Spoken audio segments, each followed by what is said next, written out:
வணக்கம். சற்று முன் கிடைக்கப்பெற்ற மிக முக்கியமான செய்தி ஒன்று வெளியாகி உள்ளது. காலையில் சசிகலாவிற்கு தேடி வந்த மிகப்பெரிய ஒரு நல்ல செய்தி. அதிர்ச்சியில் எடப்பாடி பழனிசாமி அவர்கள் தேர்தல் தமிழ்நாட்டில் வெற்றிகரமாக முடிந்துவிட்டது.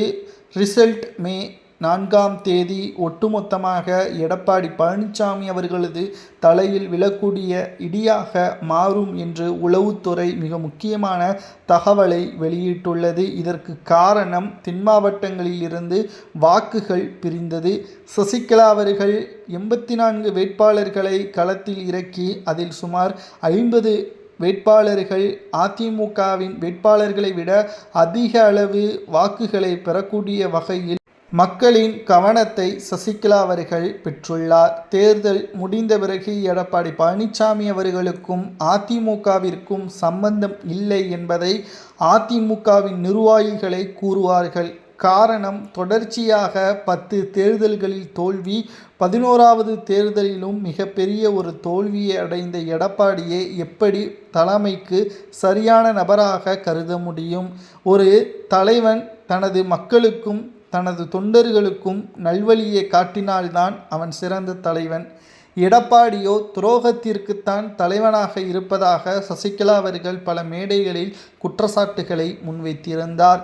மேலும் சசிகலா அவர்கள் ஒரு நல்ல செய்தியாக அதிமுகவில் அவர் இணைவதற்கும் எடப்பாடி பழனிசாமியின் தலைமை பண்பு பறிக்கப்படுவதற்கும் ஒரே நாளில் அமையப்போவது உறுதிதான். மே 4ஆம் தேதி மாலையில் அதிமுகவிற்கு எதிராக தகவல்கள் வந்தால் மே 4ஆம் தேதி மாலை 6:30 மணி அளவிலேயே அதிமுகவின் தலைமை அலுவலகத்தில் அவசர கூட்டம் அறிவிக்கப்படும்.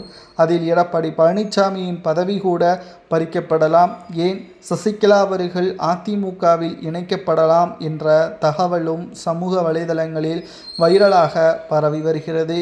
பல வருடங்களாக பொறுமையாக காத்து கொண்டிருந்த அதிமுகவின் தொண்டர்கள் எடப்பாடியின் மீது அதிக அளவு நம்பிக்கையும் வைத்தார்கள்.